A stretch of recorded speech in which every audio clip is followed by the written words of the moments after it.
سبا مسي نحن نلقاكم الليلة على المسج ieħor minn ġewwa River of Love. Ringrazzjaw il-mulej ta' dan il-privileġġ li aħna nistgħu nisimgħu, naqraw, nistudjaw, nisimgħu pritki, kliem ta' inkoraġġiment, kliem ta' talim, kliem ta' tisħiħ, kliem li jibnik, kliem li jġelek taħseb u tarbel lilek innifsek. U l-lejla ħajkonna waħda mill-qaddejja tal-mulej li hija issa snin u l-familja tagħha fil-mulej. U li nista' ngħidilkom iż-żaħwa dak kollha li tissegwu fuq YouTube, Facebook u televiżjoni li hija waħda mill-pilastri ta' din il-familja. U li nista' ngħid fuqha hija li vera hija she's a true daughter to me and to my wife. Hija vera bint għalija and she's a true woman of God. Mhux irid infaħħa. We truly have been blessed with wonderful men and women of God in this family. Il-mulej verament birikna b'nisa u rġiel vera tal-mulej li jħobbu lil Alla.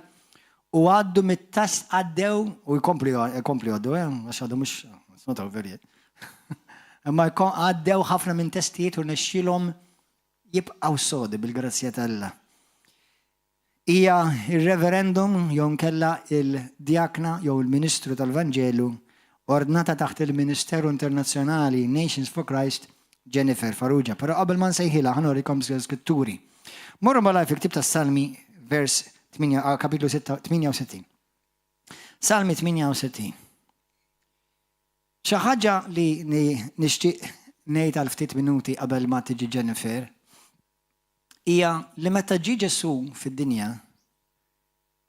jiena u inti hemm xi ħaġa li naħseb il-biċċa kbira tal-Kristjana jaqblu fuqha.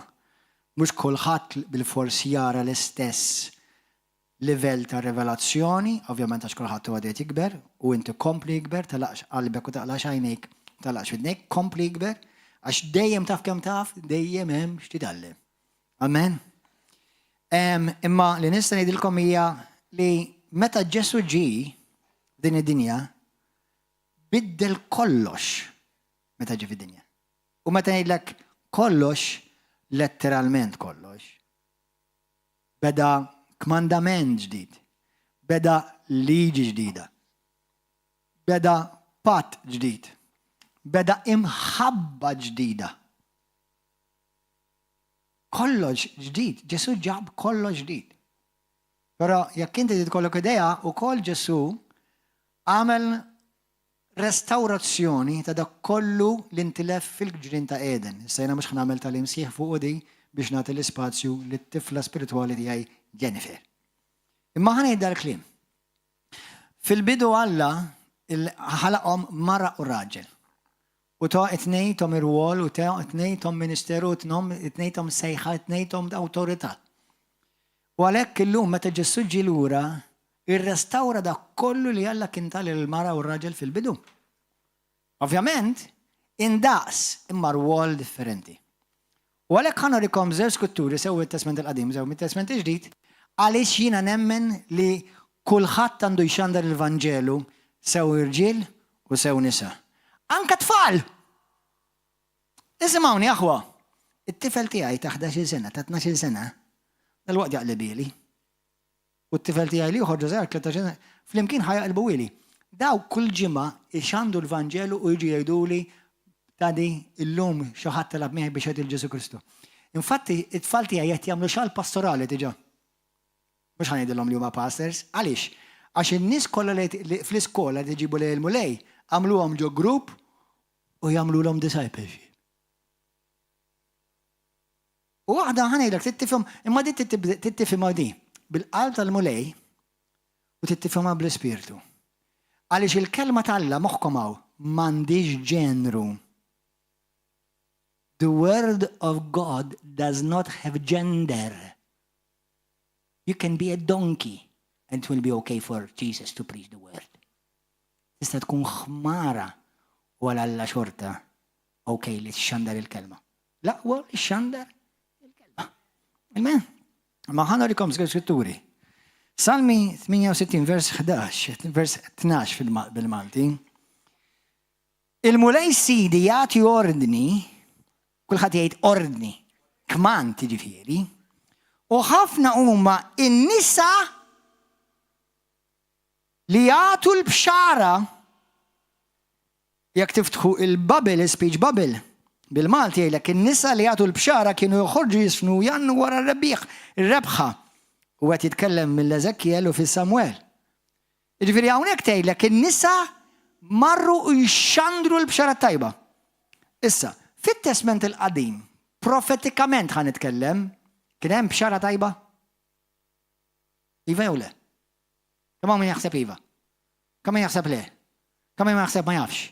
Kemm ma jimpurtakx? Fit-Testament il-qadim ma kienx bxara tajba, the good news came in the New Testament, not in the Old Testament. Mela morru fil-ktib ta' ħammurru issa bil-Ingliż, ħanarrikom it-TPT. It-TPT, the Passion Translation, verse 11. 68:11. God Almighty declares the word of the gospel with power. Amen. And the warring, everybody say warring. Women of Zion delivered its message. In-nisa. In-nisa ta' Zion, il-poplu Zion fejnu, il-poplu ta' Zion fejnu. Hawnhekk bej ħalta 20 Santoloġija u l-Gudja. Mhux biss. Dak huwa l-poplu ta' Zion. Intom qed tindunaw li tgħid il-nisa xandru l-Vanġelu, they proclaimed the good news, they proclaimed the gospel hawnhekk bit-TPT jgħidlek. Ħanorikom ieħor ħa. Morru fil-New American Standard. Verse 11. The Lord gives the command. The Lord gives the command. The women who proclaim the good tidings are a great host. Jiġifieri hemm armata kbira ta' nisa li jxandru l-Vanġelu. Kulħadd jgħid nisa. Kulħadd jgħid in-nisa jistgħu jxandru, jippritkaw, jipprofetizzaw, jxandru l-kelma. Tifhmu għadi? Din hija fil-Bibja tagħkom jew le? Din hija profetika aħwa. Good news, there was no good news in the Old Testament. This is a prophetic word. Then intom ma taqbdux ħaġa ħarżu lejja. Amen. Issa morru fil-ktib ta' l-Atti tal-Apostli. Atti tal-Apostli, kapitlu 2. Atti tal-Apostli kapitlu 2. U ħaniqaf hawnhekk. Vers 17 isimgħu. Mela, issa Ġesu ġab era ġdida, is-saltna, żmien ġdid, paġ ġdid, bidu ġdid, kunċett ġdid, is-saltna talla fuq din l-art. Issa, vers 17. Alla hawnhekk Pietru qed jitkellem taħt l-ispirazzjoni tal-Ispiritu Santu u qed jipprofetizza qed ifakkar x'kien hemm miktub li Alla kien se jagħmel f'dan il-patt il-ġdid. Ara x'kien ħajjagħmel f'dan il-patt il-ġdid. Mill-profeta Ġoel. U jiġri fl-aħħar jiem jgħid Alla, jien Alla insawwab mill-Ispiritu tiegħi fuq kull bniedem. U jħabbru, jxandru, jipprofetizzaw, jgħalmu. Isma' ħanejdek. Kull meta inti tisma' l-kelma, kull meta tisma' xi profesija, kull meta tisma' kelma ta' inkoraġġiment, inti titgħallem xi ħaġa. Simple as that. Isma'. U jiena nsawwab mill-Ispirtu tiegħi fuq kull bniedem u jħabbru wliedkom sew subien u sew bniet. U fej ħajħabru do? Fej ħajħabru? Fej? Fit-toroq fej iktar? Fil-Knisja? U l-Knisja fejn? Knisja għaxen nintaqgħu f'ġobinja? Infakkarkom li fit-Testament ġdid din il-kunċett ta' binja ta' Knisja laqqas kienet teżisti. Kontu tafu għad intom? Għax il-Knisja kienet tinġema fid-djar. Sa nħobkom imma ma ridkomx kollha f'dar, iżgum. Amen. Aj maħi. Kif iġġibu li sotto sopra?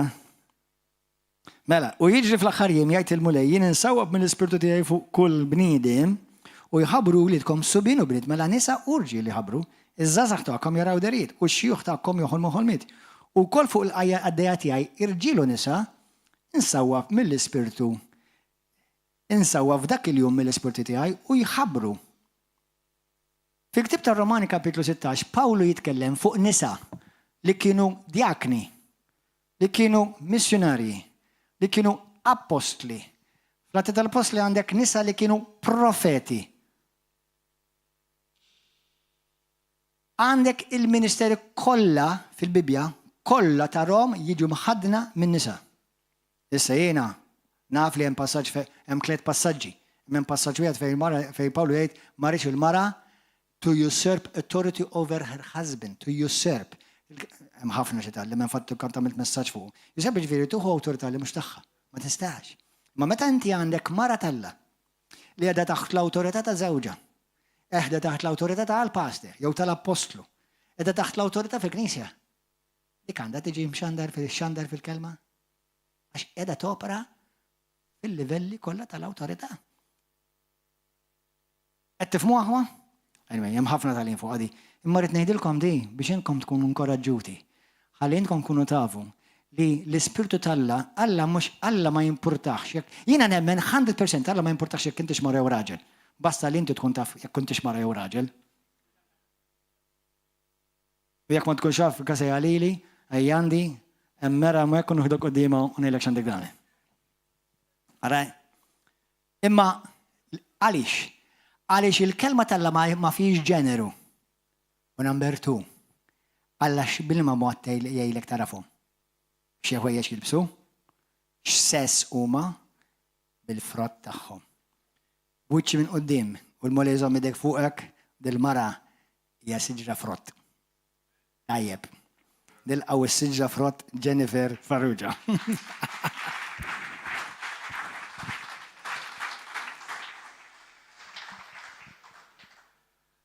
Grazzi ħafna Pastor. Tal-onur, grazzi Missier. Grazzi lilkom aħwa wkoll li ġejtu llum.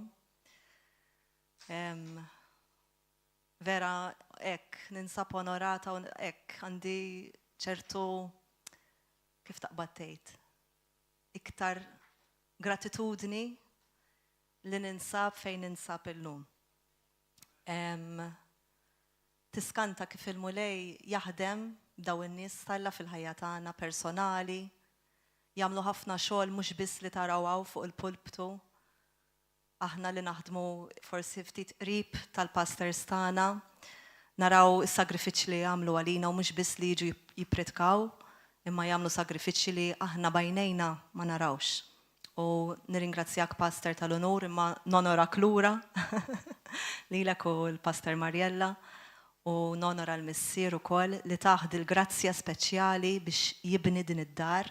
Mhux fiżikali kif qed naraw, imma dar spiritwali li inżrat f'dal-pajjiż u nafu skont il-viżjoni u skont il-profeziji ta' dan il-moviment li minn hawnhekk ħajoħroġ revival. U beda revival beda fina, beda fl-apostlu tagħna, beda fina u jitkompla fikom. Fis-sem Ġesu. Għax il-mulej Alla huwa bennej. Alla huwa dak li għandu s-saltna tiegħu wieqfa bla ċaqliq ta' xejn. Ara taħsbu li taraw Alla il-missierna hekk tarawh ankul ġifieri jew tarawh imtaqqal jew imdejjaq fis-sens li s-saltna tiegħu ħad tiġi imċaqalqa b'xi mod m'għandux ċans li Alla missier qiegħed fuq it-tron u dak kollu li qed jiġri qudiemna u li ħajkompli jiġri għax wissiena dak is-sabiħ li wissiena fetħilna widnejna, fetħilna jnejna biex nifhmu naraw dak li qed jaħdem fina u dak li qed jopera permezz tal-Knisja tiegħu, permezz tad-dilka li tefa' fuq il-Knisja tiegħu fuq uliedu u fuq dak li ħajjiġri l-qudiem li wedna li dejjem hemm il-glorja. Is-sofferenzi se jiġu, imma dejjem l-aħħar kelma tkun tiegħu hemm il-glorja. Mela illum semmejt dal-messaġġ propjament kont illi nomodu għax kien preparat għal Holy Spirit Conference. Beda ħanibda pass. Beda billi l-mulej l-Ispirtu tagħla beda jkellimni personali.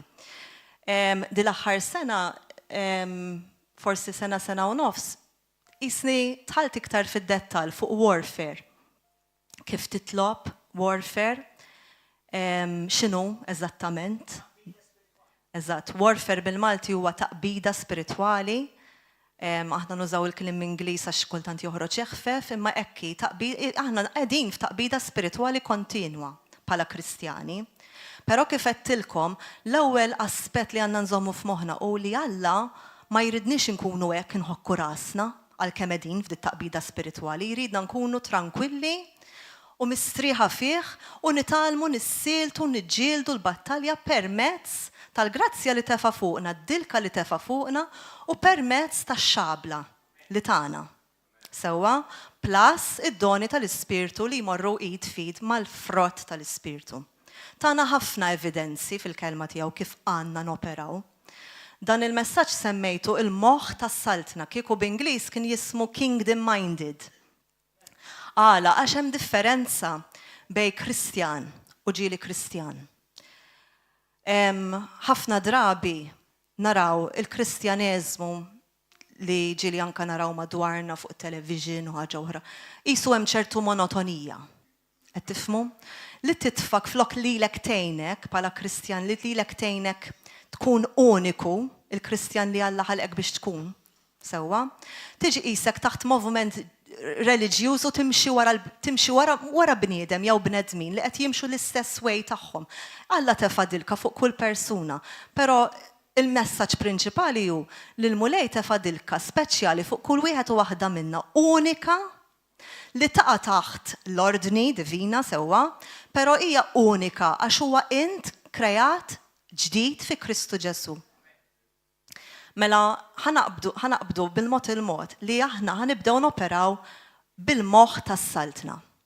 Aħna kollha għandna l-ismijiet tagħna, jiena Jennifer, intom għandkom l-ismijiet tagħkom, imma rridkom iskom tpenġu din it-tok hekk ħadd tpenġuha quddiem bl-immaġinazzjoni tagħkom. Tiġu naqra aktar bħal tfal u tifhmu mill-lenti kif irid kif il-missier qed jarak personali f'dil battalja spiritwali li inti għaddej fiha bħalissa. Mela, kif qedtilkom kont qiegħda għaddejja minn staġun fejn xtaqt nidħol iktar in details kif titlob, kif tirbaħ il-battalja għax taf int jiġi żmien tibda tgħid imma kemm għandhom nistenna il-breakthrough, kemm għandhom nistenna il-bidla f'ħajti jew il-nisnin nitlob għal dil ħaġa jew il-nisnin. Jista' jkun li min-naħa tal-mulejdi li rrid nibqa' nistenna jew min-naħa tiegħi hemm xi ħaġa ħażina.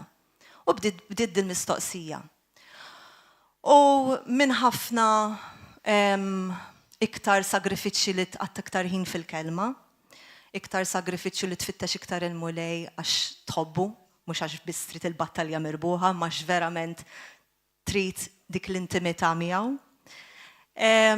U bdejt nitgħallem vera sempliċi. Ġifieri this is the secret, li Alla huwa vera sempliċi.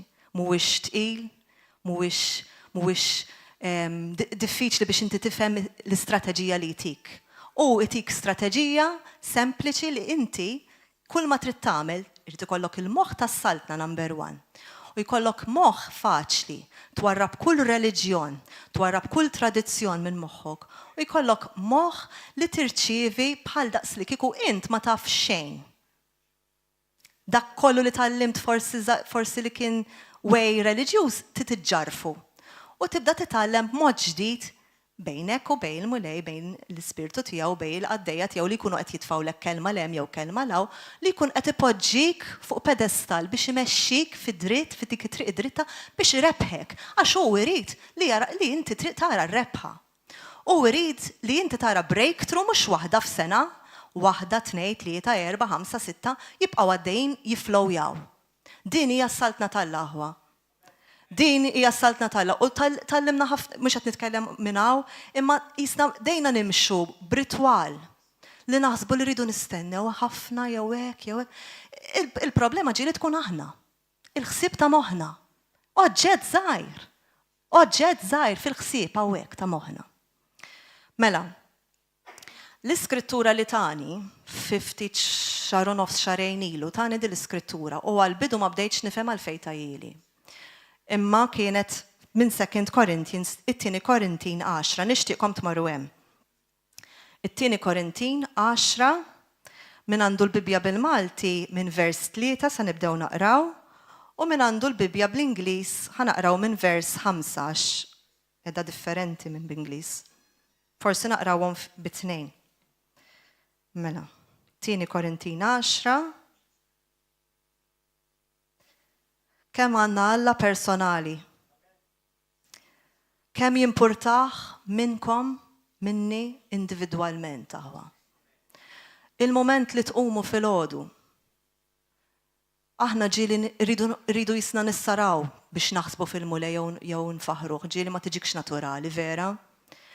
Imma tiġih naturali li jitfalek kelma f'qalbek, li jarak li inti tkun attenta f'qalbek biex tirċievi fil-bidu tal-ġurnata tiegħek nemmen li hija l-iktar ħin li ħatibda l-ġurnata u jridek tkun attent, imma fl-istess ħin jridek tkun, mhux too hard on yourself, tkunx too religious, għax ġieli tgħid ma tlabx dal-għod, just be receiving, kun b'qalb omli li tirċievi x'inhu lesta lik minn għand il-missier, minn filgħodu. Mela, it-tieni Korintin qedtilkom 10 minn vers 3 ta' bil-Malti. U minn għandu b'Ingliż minn vers 5. Mela.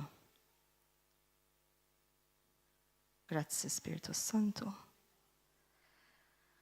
Mela, ħanaqra minn issa, okej? Tassew li aħna ngħixu fid-dinja. Imma ma nissarawx bl-armi tad-dinja. L-armi tagħna għall-ġlied mhumiex tad-dinja. Iżda għandhom il-qawwa ta' Alla biex iġarfu il-fortizzi. Mela hekk qed naraw li Alla żejjinna diġà bl-armi tiegħu. Il-moment li aħna twilidna mill-ġdid, kien diġà lest u preparalna l-armata kollha. X'jiena ngħid? L-armatura, skużawni. Thank you, Pastor. Naqa diffiċli iktar bil-Malti għalija huwa, imma bil-mod il-mod naslu. L-armatura ta' Kristu ġiet preparata lilna il-moment li Ġesu qam mill-mewt aħwa. Meta Ġesu qam mill-mewt u rebaħ il-battalja kollha, prepara l-armatura għal uliedu, għal dawk li ħajimxu fil-glorja miegħu. U għal dawk li ħajjiksbu l-wedjiet u għal dawk li ħajoperaw fis-saltna. Mela kif edna, irrid ikollna l-moħħ tas-saltna issa. Ħanarmu għamlu dilection ara, titkux, imma jiena ħobb nagħmilha. Aqbdu l-azzjoni bidejkom u neħħu kull reliġjon minn ġo moħħkom. Aqbdu 1, 2, 3 flimkien. We remove every religion's mindset. Ħanejda bil-Malti, Pastor. Inneħħu kull moħħ ta' reliġjon minn ġo moħħna issa stess f'isem Ġesu Kristu. U nilbsu moħħ Kristu. Ħanifmu. Mela ħankompli minn vers 5. Aħna nwaqqaw kull raġunament u kull gburija li tqum kontra l-arfien tal-Alla u njassru kull ħsieb għall-obbedjenza lil Kristu. Ħanifqu hemm. Dawn il-ġiex versi kif qedtilkom l-istrateġija li bedajtin il-mulej, kont qed nikteb l-iskrittura li tiġi f'qalbi. Niktibha u nweħħilha fil-kċina. Dik kien hemm ċertu profeta li kont qed insegwiha u bdiet tallem kif tagħmel il-battalja spiritwali tiegħek u bdiet tallem kif timmemorizza wkoll l-iskritturi. Li forsi mhux kulħadd faċli, mhux kulħadd bħal Pastor Gordon jiklikja moħħu u l-iskrittura tiġi ma nafx minn fejn u faċli jgħidha. Il-pastor tagħna grazzi mulej għandu dilka speċjali li jimmemorizza faċilment, però jiena personalment hija diffiċli għalija biex nimmemorizza. U permezz stek kont qiegħda nwaħħal dawn l-iskritturi mal-ħajt u kultant inkun għaddejja ġoddar, daqqa qiegħda nnaddaf, daqqa qiegħda jiena finsajjar u jisu l-Ispirtu Santu idawar li għajnejja biex ifakkarni naqraħħa. Naqraħħa forsi f'xi ħin filgħodu, naqraħħa f'xi ħin wara nofsinhar, naqraħħa nerġa' flaxija jew ġieli naqbeż ġurnata m'hemmx ritwali, imma li rid ngħidilkom kienet li din l-istrateġija l-Ispirtu Santu beda jgħallimni kif nidħol iktar indib fil-kelma mingħajr ma jekk jiena m'għandix dak il-ħin li noqgħod satej bil-qiegħda nistudja, mal-ġurnata tiegħi nidħol fil-kelma xorta tru dak li qed nagħmel mal-ġurnata. U funnily enough kienet qed tiġini faċli niftakara. Għax taf int bl-immaġinazzjonijiet tiegħek u bil-ways tiegħek, kif tgħidha, bil-uniqueness tiegħek, inti titgħallem timmemorizza x'il-mulej irid ikun l-allim tagħna, l-Ispiritu Santu huwa l-allim tagħna. Issa mela l-ewwel u qabel kollox beda jgħallimna u jgħallimni nimmemorizza l-Iskrittura. U dik kienet waħda minnhom. U għal ftit ġimgħat bdejt ngħidlu l-Ispiritu Santu ma qed naqbadha ma eżattament għal xiex qed tgħidli biex nistudja din l-Iskrittura, x'inhi ir-revelazzjoni tagħha eżatt. U bdejt nistaqsi u nikkomunika mal-mulej fuqha. U għaddew ġimgħat li ma bdejtx nifhem għalfejn tani l-Iskrittura, ġieli itik skrittura u tgħid wow ammen qiegħda issa ħanużaħħa issa. Ħanużaħħ issa bħala sword, bħala armatura biex bħala arma, bħala xabla biex issa stess inkisser dak li qed nara qudiemi. Però din l-Iskrittura ma bdejtx nifhem eżattament x'irid jgħid biha għalija personali. Issa ħanwassalkom pass pass. Għala għax il-mulej jara minn qabel xi jkun ġej sewwa u jkun qed jippreparana minn qabel biex il-kelma tinżel fil-fond ta' qalbna u mhux inkunu bħal pakkagalli, nirrepetu l-kelma tagħha, inkunu tallimnija, inkunu immemorizzajnija, inkunu qbadna revelazzjoni minn hemm jew minn hawn, inkunu armajna lilna nfusna f'dik l-Iskrittura anke jekk kelma waħda, u mbagħad meta jiġi l-attakk, u mbagħad meta tiġi s-sija u l-mument li ssib lilek innifsek fid-dalma, jew fil-konfużjoni, jew fil-paroli żejjed, jew fil-gideb. Inti l-ewwel ma tiġi f'qalbek hija dik l-Iskrittura u revelazzjoni li tkun ilek timmemorizza. U din hija l-istrateġija li qed nallimkom bil-mod kif tallimt qed nitgħallem jien għadni qed nitgħallem u qed nieħu pjaċir nagħmilha. Għax it's a fun way, huwa mod kif qed inħossni nimxi f'avventuri mal-mulej u nirbaħ. U l-mulej hekk iridna nirbħu. U hija faċli, għax ħanerġa' naqraħħa. U ħanaqraħa b'Ingliż. Mela itlu fil-font u ġibu lilkom infuskom f'din l-Iskrittura. Intom tassew li aħna ngħixu fid-dinja imma ma nissarawx bl-armi tad-dinja aħwa. Di diġà għandha ħafna x'tifhem. Mela, ma nissarawx bl-armi tad-dinja x'jiġifieri? Fid-dinja x'jagħmlu meta jinqal argument? Jirrabjaw ma' xulxin, joħduha kontra xulxin, jieħdu għalihom, jissupervjaw, jinnervjaw, dan l-inqas qed ngħidilkom livell żgħir, imbagħad hemm min bħalma ġara lillum qiegħda nsuq biss titrak tal-garbage u qabad joffendini waħda A1 u kien qiegħed parkjada u qabad joffendini għax qbistu. Buq, ma nafx għalfejn, kellu rabja kbira u hekk infex f'dil-battalja tiegħu infex jida jew infex joffendini. Mela dik hija arma tad-dinja, maħna l-armi tagħna mhumiex dawk. L-armi tagħna tal-ġlied huma mod ieħor. Huma meta aħna nimmeditaw fil-kelma, nassorbu l-kelma, nimbidlu niġu transformati fil-kelma tagħha, u mbagħad noperaw permezz tal-Ispirtu Santu li jkun ħadem fina permezz ta' dik il-kelma li ġiet deep down rooted fina. Qegħdin ngħixu fi żmien aħwa li ma nistgħux naqraw il-Bibja jekk ara. Bl-għaġla. Ngħid għalija jiena waqgħet biża' Alla fuq dawn l-aħħar sena u nofs li l-kelma irrid insir nafa in detail, fid-depth, kif tgħidha bil-Malti. Fil-font. Anki jekk tittissagrifika, qed ngħidilkom aħwa ta' qegħdin fi żmien fejn jridu ngħixu litteralment li nassorbu l-kelma tagħha. Għax ġej żmien fejn ħaniġu ttestjati bil-kbir u ġej żmien fejn jaf laqqas ħajkollni iktar di fidejna. Jaf laqqas daw ma ħajkollni iktar fidejna. Allura dan iż-żmien huwa żmien importanti għalina ta' preparazzjoni kif qedtilkom Alla qed jara x'inhu ġej. Aħna qed naraw biċċiet imma Alla qed jara l-aħħar stampa u mhux biex nibżgħu kif qedtilkom għax Alla mhux qed jibża' U jekk, eżatt, qed jippreparana. Jekk aħna wliedu, iridna nkunu konxi u jridna nimxu mal-ispirtu tiegħu. Iridna nimxu liema direzzjoni qed imexxina biex inkunu mwissijin, nkunu fil-paċi tiegħu biex ma niċċaqalqux minn dik il-paċi li hu xtara b'demmu tinsewx. Il-paċi ta' Kristu mhux il-paċi ta' din id-dinja huwa. Ftakru li hemm paċi u hemm paċi. Il-paċi ta' Kristu teżisti biss fil-font ta' dik il-kelma.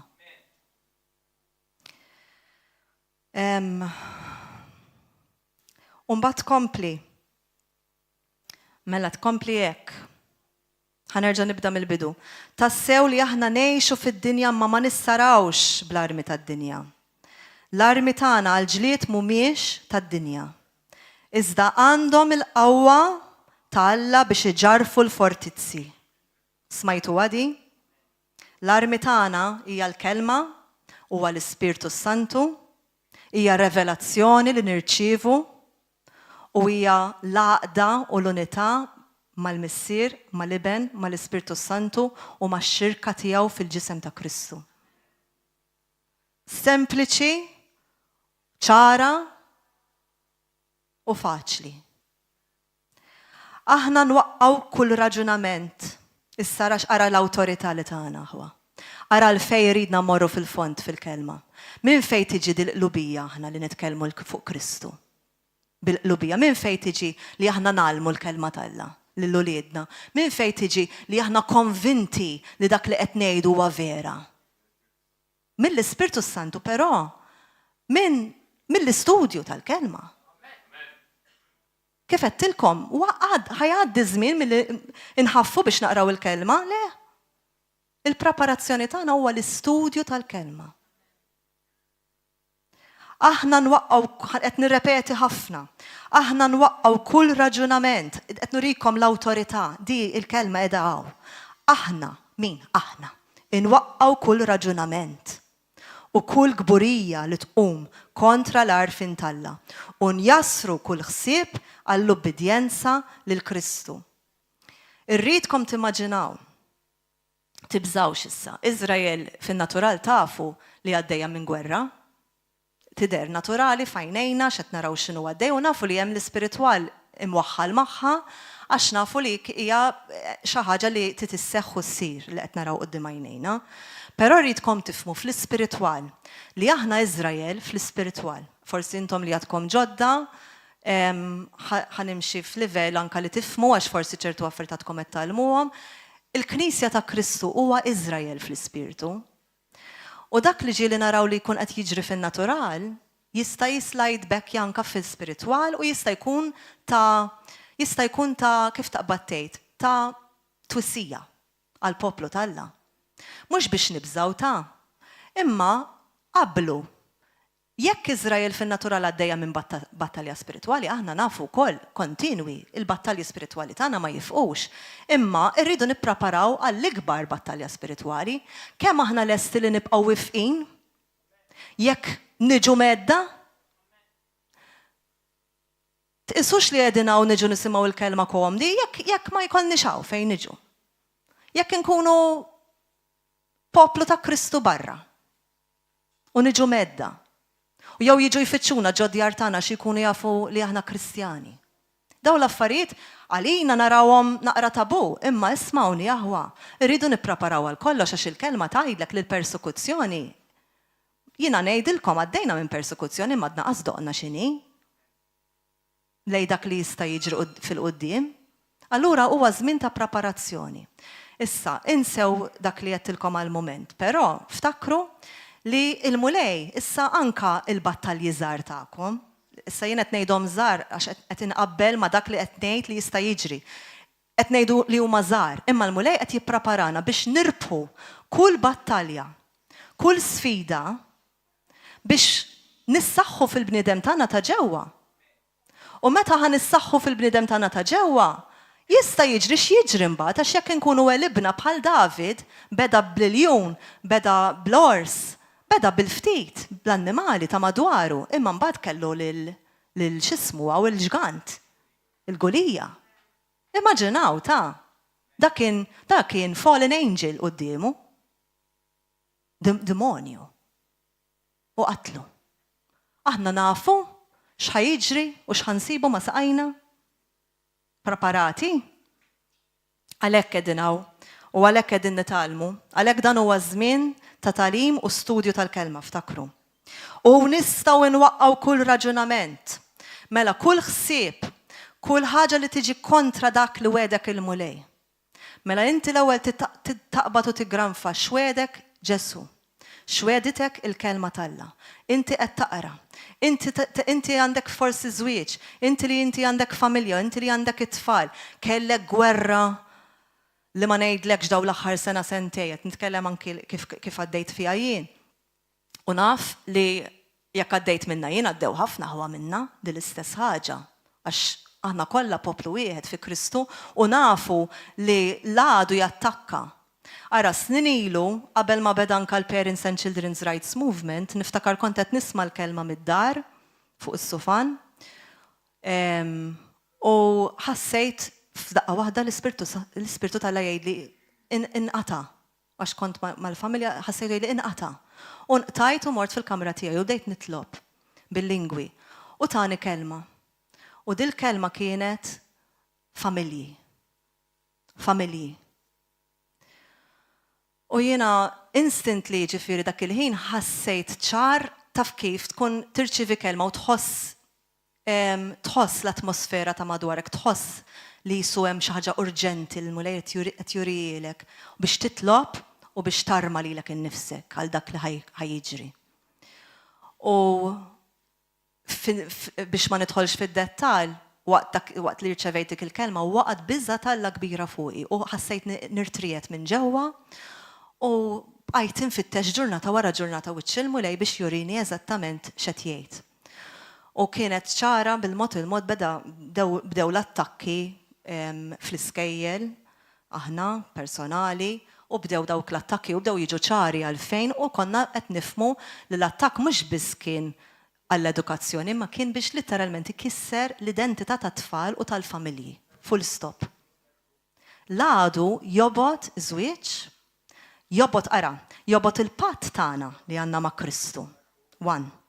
Jobot il-patt li għandna ma' żwieġijiet tagħna għax huwa patt iffurmat fi Kristu, jobodu x-xitan, u jobot il-familja u t-tfal.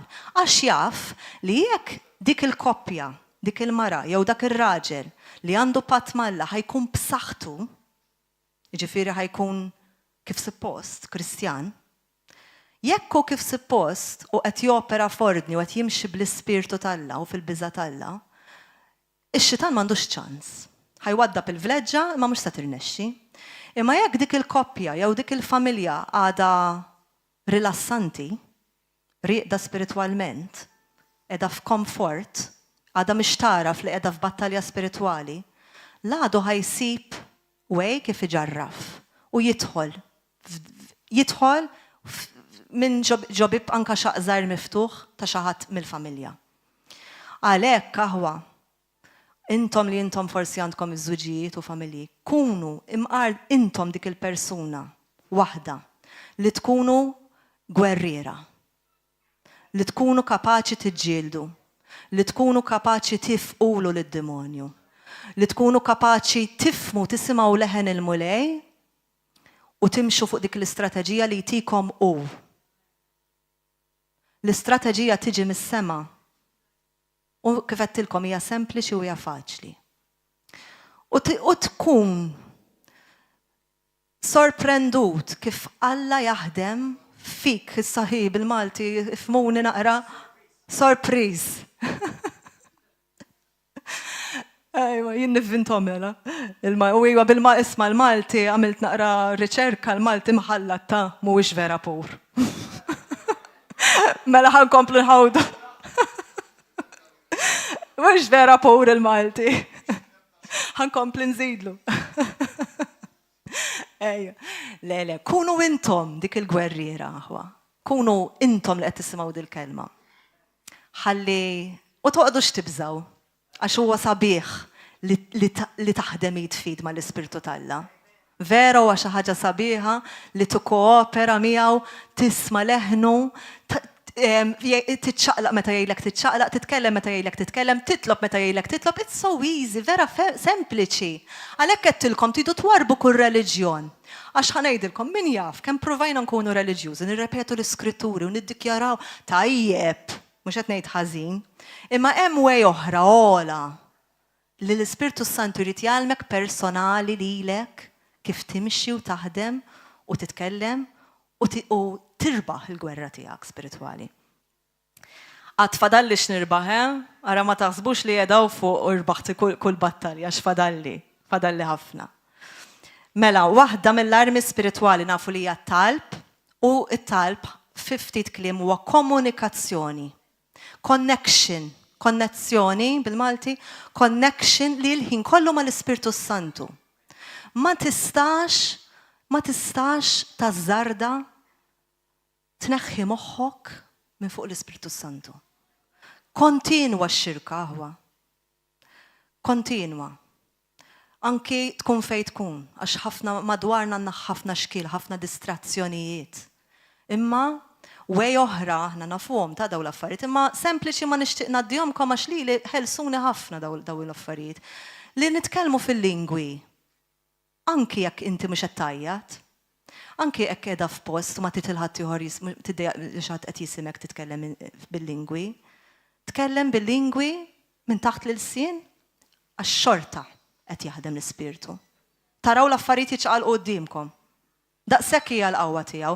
U hawnhekk kien waħd qabel ma tlajt nitkellem u qalt li kemm nixtieq ikolli l-lingwi tal-Ispirtu Santu. Issa stess nitolbu għalik oħt, issa stess irċievi l-mamudija tal-Ispirtu Santu. Għax l-Ispirtu Santu mhuwiex reliġjuż, issa stess jidħol fik diġà jgħandek fisem Ġesu Kristu titgħammet u titkellem bil-lingwi tal-Ispirtu tiegħu. Halleluja. Mela, u li nkunu l-ħin kollu f'ringrazzjament, anke meta nkunu għaddejjin, ħanerġa' ngħidha, li nkunu l-ħin kollu grati u nirringrazzjaw l-Alla. Anke fis-sofferenzi tagħna aħwa. Anke fil-ħin tal-battalja li tkun fl-eqqel tagħha u ftakru meta l-battalja tasal fl-eqqel tagħha tkun waslet il-viktorja tkun waslet ir-rebħa. Ġifieri taqtax qalbek meta inti wasalt qed tgħid għajjejt ma niflaħx iktar, hemmhekk tidħol il-grazzja. Hemmhekk tidħol il-bidla u t-transformazzjoni. Mela kontinwament iridu nibqgħu f'xirka mal-Ispirtu Santu. Plus, nżidu ma dawn l-armi, is-sawm. Huwa żmien li l-Knisja titgħallem timxi mal-Ispirtu Santu u tikkoopera rigward l-istonku tagħha. Il-ġisem. Irridu nrażnu l-ġisem. Irridu nitalmu nsumu kif l-Ispirtu Santu qed jgħallimna nsumu. M'hemmx dettalji żejda. Jiena meta bdejt nisma' ħafna talim fuq is-sawm bdejt iktar nitħawwad il-verità ngħid. Għalhekk qed ngħidilkom tridu toqgħodu attenti x'tisimgħu. Anki preaches. Żommu s-sempliċità tal-kelma. Hemm ħafna strateġiji fil-kelma, hemm is-sawm ta' Daniel, hemm ħafna, hemm fit-Testament l-Antik sempliċiment jgħidlek samu talbu, ġifieri m'hemmx dettalji kbar, imma żommuha personali, l-Ispirtu Santu jagħtem biex jallimna u biex imexxina. Jiena s-sawm tiegħi jien diffiċli ħafna li nsum għax jiena jekk nagħmel tul ta' żmien ma nikolx, nibda nistordi niġi ma niflaħx. Allura tajta l-mulej u għetlu inti titmexxini u personalment għalija sawma tkun li nagħmel nofs ta' nar ma nikolx. Per eżempju, nagħmel sassatej, imma li hija easy, hija il-way tiegħi kif taniju, għax easy anke nidħol iktar fil-kelma, dak il-ħin tiegħi, fimt? Kulħadd huwa differenti u l-Ispirtu Santu jmexxik individwalment. L-importanti li tiftaħ qalbek għalih u jmexxik. Mela s-sawm huwa importanti għax is-sawm ħajġelek tibda il-proċess li tbiddel il-ħsieb ta' moħħok. Ħajjejnek. Is-sawm ħajjejnek trażżan il-ġisem imma ħajjejnek ukoll il-ħsieb ta' moħħok jiġi iktar sharp. Taħseb easy, iktar faċilment. Dak parti mis-sawm u l-benefiċċju tas-sawm. Issa li qed insemmi dawn l-affarijiet dawn huma l-armi. ħansemmilkom it-tielet arma, mbagħad ħanaqbes fuq il-ħsibijiet tal-moħħ. It-tielet arma mbagħad hija d-dikjarazzjoni. Daw mhumiex 1, 2, 3, daw jiflowjaw flimkien. Jiġifieri joperaw flimkien, mhux għax illum ħanagħmel hekk, illum ħanaqra skrittura mbagħad ħansum mbagħad ħaniddikjara, timxux hekk. Imxu kif imexxikom l-Ispirtu talla. Jimxu jitfid, dawn huma armi.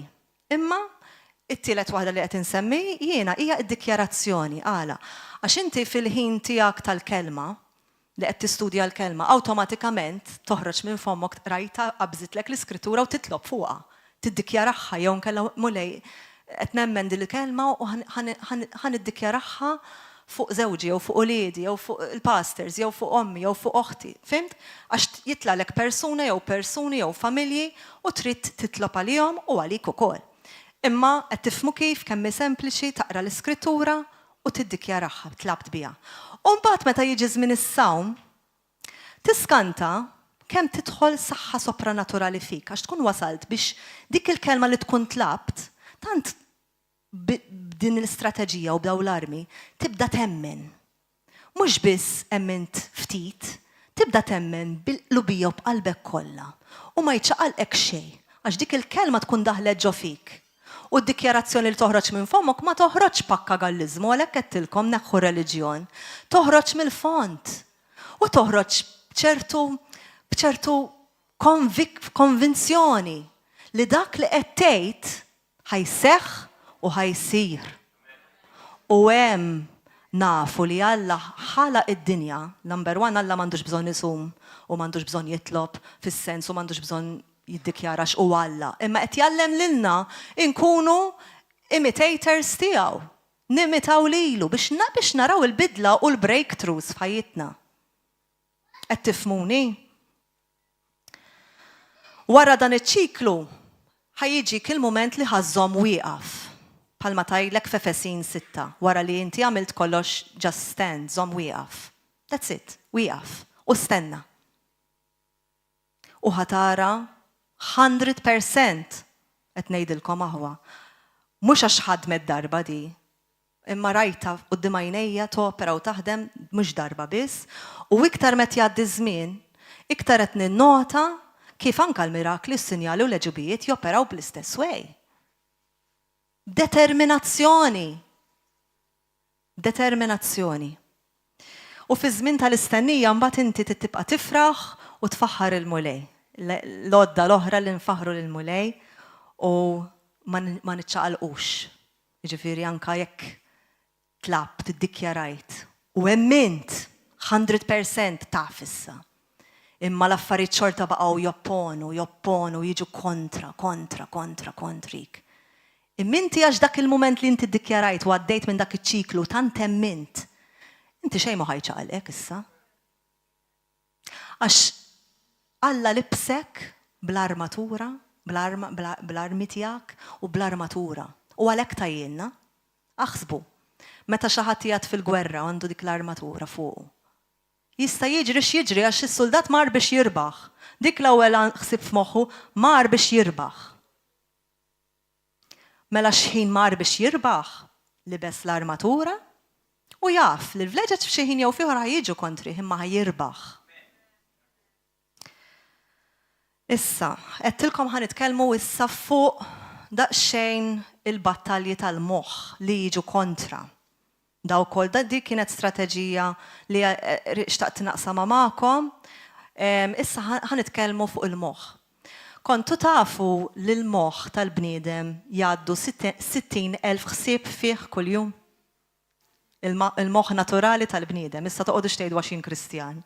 Għax xorta għadek fil-ġisem u moħħok għadu jiffunzjona wkoll bħal xi kultant fuq din l-art u l-għadu iktar ħajattakkalek moħħok għax int Kristjan. Jiġifieri 60,000 ħsieb jgħaddu minn ġo moħħna. Issa, għamlu l-homework. Dawk is-60,000 ħsieb. Qegħdin trażnuhom biex ikunu obbedjenti lejn Kristu? Diffiċli hu. Imma għalhekk Ġesu qalilna. Intom għandkom min jafa? Moħħ Kristu Ġesu. Mela kull ħsieb li jipprova jgħaddi u jiġi, aħna nafu li Ġesu meta libes il-kuruna fuq rasu, rebaħilna diġà dik il-battalja biex ikollna moħħu. Vera? Mela issa neħħejna reliġjon, issa jena nagħmlu azzjoni oħra ta' profetika u ħanilbsu moħħ Kristu aħwa. Aqbdu moħħ Kristu u l-bsuħ fuqkom. That's it. Amen. Halleluja. Mela, l-għażliet u d-deċiżjonijiet fil-ħajja. Kemm huma importanti li nagħmlu l-aħjar għażliet u li nagħmlu l-għażliet tagħna mal-Ispirtu Santu u li narblu u ma naġġlux. Li nifmu x'inhu l-pjan tal-Alla lina, dik number 1. Ħafna minna nbatu għax insubuha diffiċli biex nifmu x'inhu l-pjan tal-Alla lina. Nibdew naħsbu li il-pjan tal-Alla forsi npenġuh mod u l-pjan tal-Alla ġieli jkun mod ieħor. Imma l-mulej jridna nsiru nafu x'inhu l-pjan tiegħu għalina personali. Għalhekk għandna relazzjoni ħajja miegħu aħwa. Alla mhux li jħobb iżomm is-sigreti ma' wliedu. U issa stess f'isem Ġesu Kristu nxanfar kull ħsieb.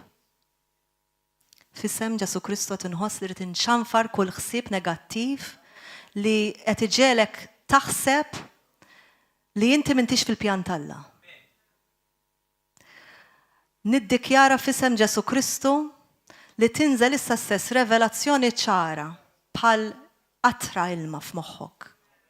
Li tiftaħlek toroq kbar li timxi fil-pjan tal-Alla divin fil-qawwa li jordnalek Ġesu Kristu. Halleluja. Grazzi Spiritu Santu. Grazzi. Mela, għażliet u deċiżjonijiet aħwa. Ħafna minna qed nagħmlu il-homeworks tagħna qegħdin naħsbu għall-futur. Il-futur u li hu nafu li Alla wedna futur u tama u affarijiet tajbin. Dawk nafuhom, nafu l-Iskrittura li hekk tgħid Alla pjanalna futur u tama u ġid, għena, ferħ, pjanalna kollox. U wedna li mu ħajkun jonqosna xejn.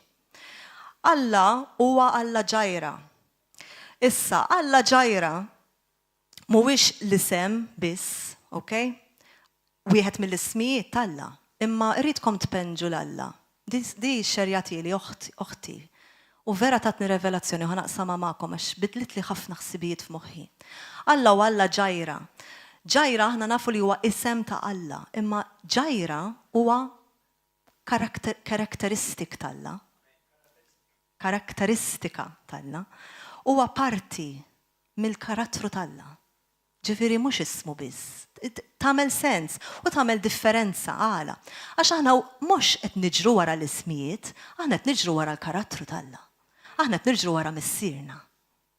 Aħna rridu id-dadi tagħna. Aħna rridu nixbħu lilu u rridu nintelqu fideh u rridu niftakru li għadna t-tfal tiegħu. Nikbru kemm nikbru fil-mulej u nimmaturaw kemm nimmaturaw. Xi ħaġa li Alla jibqa' jrid fina u li nibqgħu nitfiżdu bħala tfal tiegħu aħwa. Titilqu wiex dik. Għax ħajjiġi żmien fejn ovvjament ħajużana l-mulej, ħajmexxina, ħajjibatna lem, ħajjibatna law, imma rridu niftakru li fil-post is-sigriet aħna nibqgħu it-tfal tad-dadi.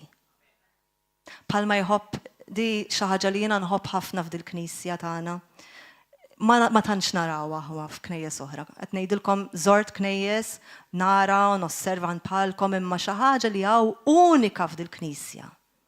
Waħda mill-ħafna li nikbru fir-revelazzjoni tal-imħabba tal-missier u l-identità bejn il-missier u l-bint. U li qed naraw anke bajnejna tatwa fil-ġisem ta' Kristu kif suppost fl-ordni. Għax hawn ħafna orfni, hawn ħafna tfal tal-Alla li hija wisq diffiċli biex jifhmu issa b'ċertu affarijiet, fimt? Għax aħna Alla ħalaqna li nivviżjonaw, li naraw biex nifhmu u missu. Mhux hekk? Ġifieri din hija barka speċjali li nitalmu ċertu affarijiet ġod il-Knisja wkoll. Ma neħdu xejn for granted. Għax għalkemm forsi ħafna nies jiġu kontra ta' ċertu ways u talim, tinsewx kif qedtilkom il-mulej jridna nibqgħu bħal tfal. U nemmen li waħda mill-ikbar dilkiet li għandna f'dil-Knisja hi li aħna nibqgħu taħt protezzjoni. Mhux biss tal-awtoritajiet tagħna, imma nibqgħu taħt protezzjoni li nħossuna tfal. U ma nħossunux tikbrilna rasna. U morru nagħmlu x-xogħol tagħna bla doċċ u bla amment. Natu inkunu kif tgħidha bil-Malti passer, accountable. Kontabbli. Jara, di waħda di il-kontabilità hija xi ħaġa ta' protezzjoni kbira. U nissara kemm kbira. U topera f'kull pożizzjoni. Fil-Knisja, fil-familja, fl-aħwa, f'kollox.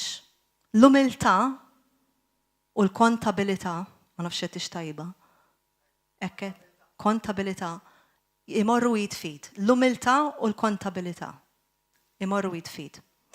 Issa, mela, il-ħsibijiet. Mela, biex aħna nagħmlu rida tal-missier. Kuljum x'in inqumu fil-għodu, l-ewwel ħsieb li għandu jgħaddi minn moħħna hu li aħna rridu noġbu lill-missier. Din il-ġurnata hija barka mulej. Din il-ġurnata hija ġurnata oħra li aħna qegħdin hawn fuq din l-art, nistgħu nieħdu pjaċira x'għandna l-barkiet, għandna x'nieklu, għandna x'nixorbu kif qedtilkom Alla huwa dak li jipprovdi u qed nissara fuq hekk għax jien personali qed ngħaddi minn test fuq finanzi imma qed nieħu pjaċir li qed ngħaddi minnu għax qiegħda nitgħallem niddependi iktar fuq l-Ispirtu t'Alla u mhux fuq l-oġġetti li nara qudiem għajnejja u qed nara l-qawwa qed naqadni bdejt ftit nara l-qawwa t'Alla u ħanar iżjed. Imma qed ninnota kemm kollox huwa kif għamel Ġesu. Jimmultiplika, fis-saltna kollox jimmultiplika. Tiżra u taħsad. U l-mindset t'Alla, l-ħsieb t'Alla huwa differenti minn tal-bniedem. Kif inti taħdem u kif inti taqla lira. Jiena għadni qed niskopri għadi, imma itfaħħa ftit fil-ġemp għax ma rridx nidħol fid-dettall għax għadni m'għandix revelazzjoni ċara fuqha, laqqas testimonjanza kbira, imma li nista' ngħid u li għal ħafna snin, ħansemmiha issa, għal ħafna snin żewġi kien jaħdem fil-business, jien kelli business ukoll qabel ma sirt Kristjana u kont naħseb li l-finanzi orajt, mhux qed ngħid xejn fil-businesses huma tajbin, imma kien staġun. U meta għalaq l-istaġun kemm tal-business tiegħi u mbagħad issa riċenti għalaq l-istaġun tal-business tar-raġel tiegħi, hemm ċertu eċitament fina li issa m'għadniex naħsbu moħħna kif kien jaħseb qabel rridu niddependu fuq il-business bil-fors biex naqalgħu lira. Issa qegħdin naqalgħu lira mod ieħor, imma fin-natural tidher ħafna inqas, imma minħabba fek qed nafdaw iktar fil-providenza tal-mulej, fil-realm sopranaturali tiegħu. Qed nifhmu li Alla huwa vera dak li jħossib il-uliedu u ma jridniex skjavi tax-xogħol. U xi kultant jien nieħu pjaċir ta' nara n-nies bil-business, jiena nħobbu l-business u kont ħanerġa' nibda business riċenti, imma l-Ispirtu t'Alla qalli le u nobdi l-pjan tiegħu. U dak kien il-porzjon tiegħi, imma nieħu pjaċir nara l xi ħadd li għandu l-business u kapaċi jimmultiplikaħu ħaġa oħra, nħobbu l-business, imma kif qed ngħidu, kultant il-mulej jkollu viżjoni oħra għal ħajja tagħna u jkun qed imexxina fi toroq differenti biex aħna nifhmu iktar il-karattru tiegħu dik bis-senejt, biex aħna nifhmu minnu. Għax waħda mill-iktar raġunijiet li aħna sirna Kristjani hija biex insiru nafu il-missier. Min fuq din l-art. Mhux kemm ħanaħdmu għalih laqqas, biex insiru nafuh. Għax aħna x'nimorru quddiemu, ma rridux niġu quddiemu ngħidu di ma nafix, għanirdu marru qoddimu, jgħidilna ejjew intom li intom kontu fidili, imma rridu marru qoddimu li nafuh. Pal relazzjonijiet li għanna bejnietna. Nafu l-xulxin, nafu d-difetti ta' xulxin, nafu d-tajjeb ta' xulxin. Dik hija relazzjoni u dik li jrid bejnietna il-missier umana li tibda minn fuq din l-art. Mela, inġeddu moħna għal-pjan Alla. Kieku kelli nerġa' insemmi topic ieħor, it-tieni parti hekk kont insemmi, nġeddu moħna għal-pjan Alla. Id-deċiżjonijiet li nagħmlu mmexxija mill-ispirtu tiegħu. Tinsewx għedtilkom, kultant jiġu ħsibijiet, jiġu u jkunu mhux bil-fors żiena, imma ma jkunux skont il-pjan tiegħu. Għalhekk huwa importanti li noperaw fid-discerniment tal-Ispirtu Santu. Dan huwa wieħed mid-doni li żgur issemma fil-Holy Spirit Conference u wieħed mill-iktar li qed jispikka matul dawn l-aħħar snin f'ħajti huwa d-discerniment. Kif niddixxernu bejn dak li ġej minn Alla, bejn dak li ġej minna u bejn dak li ġej minn madwarna, l-influenzi. U rridu noqogħdu attenti ħafna mill-influenzi ta' madwarna. Issa, irridkom tmorru fl-ewwel Pietru 2 vers 5.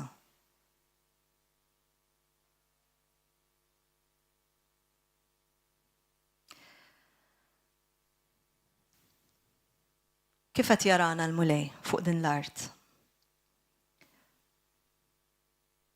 Apparti li aħna l-eżiz tiegħu aħwa. Din hija wkoll arma speċjali u tiċċirkola dak kollu li diġà semmejna tiġi qisha bħal nar, ċirku ta' nar madwarna l-imħabba tiegħu. Kif jarana? Ma jaranix taħt kundanna. Dejjem ħares lejna b'dil-ħniena u bl-imħabba. Dejjem lest li tina komfort u kunsil. Dejjem lest li jistennina biex aħna nifmu anka dak li qed jgħidilna huwa paċenzjuż. Kemm importanti li nifmu l-karattru tiegħu għax once li nibdew nifmu dak il-post sigriet karattru tiegħu, kollox jibda jiġi faqda sopranaturali u jiġi sempliċi, jiġi ċiklu sempliċi f'ħajtek. Nagħtih glorja, għax dak kollu li qed ngħidilkom huwa l-esperjenza tiegħi. Jiġifieri mhux għax jien xi teacher, imma dak kollu li qed ngħid mill-esperjenza tiegħi xrajt u kif qed nifforma fih u kemm importanti li nifmu li l-imħabba tiegħu għalik personali hija l-ewwel u qabel kollox li jridek inti ssir taf. U minn hemm ħajiftaħlek l-ibħra kollha. U jiftaħlek il-viżjoni. U jiftaħlek ir-revelazzjoni x'inhu l-pjan Alla għalik. Ħajjiftaħulek. U hekk niddikjara f'isem Ġesu li kull wieħed u waħda minna li qed nixxenqu, li qed nistaqsu, li qed inħossuna taħt xi konfużjoni jew li qed inħossuna x'inhu huma l-pjan tiegħek missier. Għal xi xien qiegħda neżisti hawn fuq din l-art. Ftakar ħaġa waħda, l-ewwel raġuni li qiegħda teżisti biex inti tkun tiegħu. Dik waħda. Li inti jagħtaw żgur li inti tiegħu. Make sure li inti tiegħu jekk m'intix u inti li inti ġdid li inti ġejt tisma' l-Vanġelu. Illum hija opportunità lik li ssir ta' Kristu. Mhux issir reliġjuż, mhux issir temmen, issir ta' Ġesu. Titfa' lilek innifsek pożizzjoni bħala wild bint jew iben ta' Ġesu Kristu. Dak hu l-Kristjaneżmu. Issa tilkom morru l-ewwel Pietru 2 vers 5 u din ħaniddikjarawha fuqna kollha flimkien. Hekk nagħmel ma' tfal jien fil-klassi u ħanagħmluha flimkien. L-ewwel Pietru chapter 2 vers 5. Imma ħandawruha personali għalina kif qed jarana l-mulej. Qed jarana bħala binja, aħna binja spiritwali, knisja, ulied tas-saltna lesti biex noperaw fil-qawwa divina li tagħna hu. U fir-revelazzjoni tiegħu biex inwasslu l-bxara tiegħu U biex naħdmu jitfit ħalli naraw li satana tiegħu, mirakli, sinjali, eġubijiet, fejqan, għawmin mill-mewt. Da kollu huwa l-porzjon tagħna. Da kollu huwa l-wirt tagħna. Kollu fil-pakkett. U dan hu l-pjan tal-Alla lina. Dak żgur. Dan huwa il-wirt tagħna u l-pakkett tagħna u mbagħad kif ħajopera u jaħdem, dak huwa mod ieħor. Kif hu ħajmexxi lilek l-Ispirtu tiegħu. Ħaniddikjarawha. Flimkien ejduha. Ejduha miegħi u aħna l-koll bħal ġebel ħaj nimbnew f'dar spiritwali, saċerdozju qaddis biex nofru sagrifiċċji spiritwali li joġbu lilek Alla permezz ta' Ġesu Kristu. Issa ħanitlob talba għalikom ħalli ma ntawlux għax naf li l-pallum nkunu għajjenin irdu morru għax-xogħol, imma ħanitlob talba u naf minn dak kollu li jettilkom li dak li ħanitlob u li jintom ħataqblu ħassir bidla totali fil-ħajja tagħkom, ħassibu revelazzjonijiet ġodda anke x'in taqraw u tistudjaw il-kelma u ħatinżel qtar ta' xita tal-grazzja tiegħu fuq ħajjitkom u l-imħabba tiegħu ħatħossuha tanġibli fil-ħajja tagħkom. Dan niddikjara fuqkom u issa stess missier nirringrazzjak missier tal-privileġġ missier li nista' naqsam dak li naf fuqek jien mulej, maħuti missier. Nirringrazzjak missier ta' din laqda u din l-unjoni mulej Ġesu ġo din id-dar missier.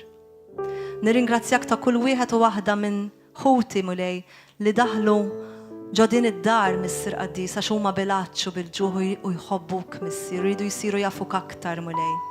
U forsi bħalissa għaddejjin minn żmien ta' blockage, hindrance mulej Ġesu.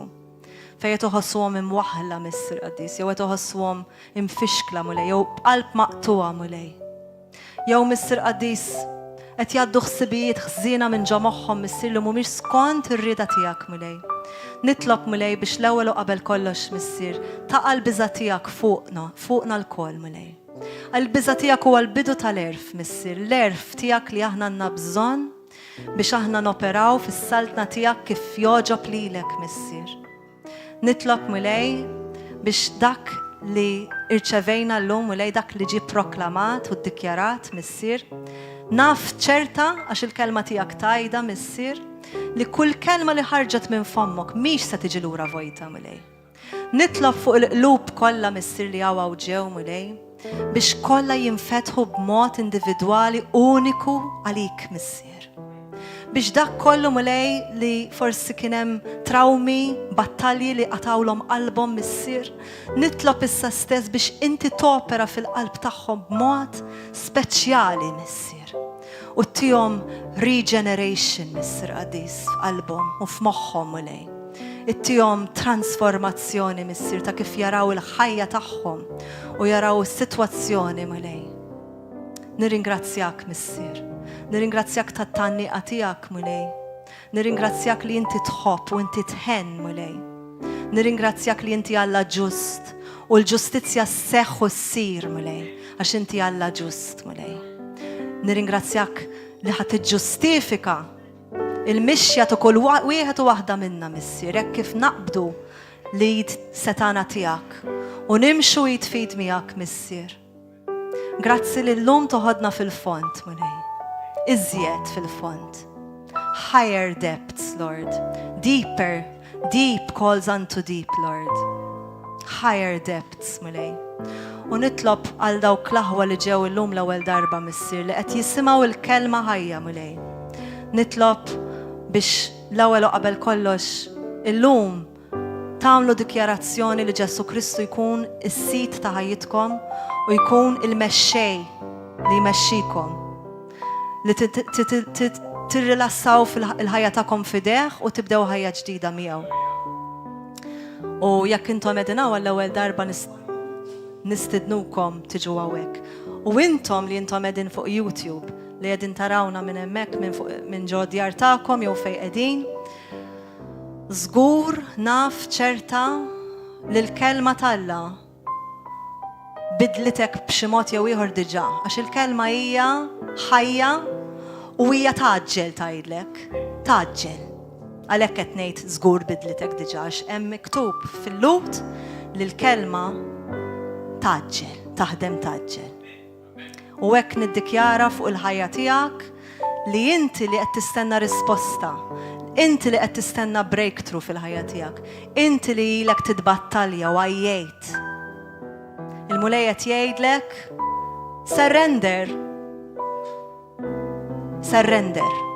Jekk iġġieled kif kellek tiġġieled, kif qallek hu, issa tih kollox u ħallih jiġġieled għalik hu. Dik hija kelma lik li inti qed issegwi minn ġoddar tiegħek u għalikom ukoll u jekk inti tittati ħajtek il-Ġesu qed tisma' dan il-messaġġ, nistiednek issa stess tgħid din it-talba, talba mill-qalb, talba li qed tkellem il-Ġesu Kristu li jeżisti, li huwa ħaj u li qiegħed bħalissa quddiemek jekk inti qed taħseb fuq u qed tisma' dil-kelma. U qed jistennik tgħidlu iva idħol mulej. Ejdlu ejja f'ħajti, ejja ġewwa qalbi, misli ħajti, biddilni, ħanatik ħajti. Nemmen verament li inti Ġesu Kristu s-sit u s-Salvatur verament ta' ħajti. Użani għal-glorja tiegħek. Ejda din minn qalbek u nitlob għalik li inti għaddej minn xi żmien forsi mard, mentali, u għandek bżonn ħelsien, mid-depression, mill-ħsibijiet ħżiena li għaddew minn ġa moħħok suwiċidji. Ftakar li Ġesu tak skop għal ħajja tiegħek u tak immaġinazzjoni perfetta. U issa stess inċanfar kull spiritu ta' mewt minn fuqek f'isem Ġesu Kristu ta' Nazaret u niddikjara l-ħajja abbundanti, l-ħajja abbundanti, turnaround fil-ħajja tiegħek. Issa f'isem Ġesu. Halleluja. Narawkom nhar is-sibt jekk Alla jrid fis-7 ta' flaxija, ejjew inaqdu magħna. Jekk tistgħu ħorġu mill-comfort tad-dar u ejjew hawnhekk. Għax għaw isbaħ, hekk ħanejt, għaw xi ħaġa isbaħ. Ciao ciao.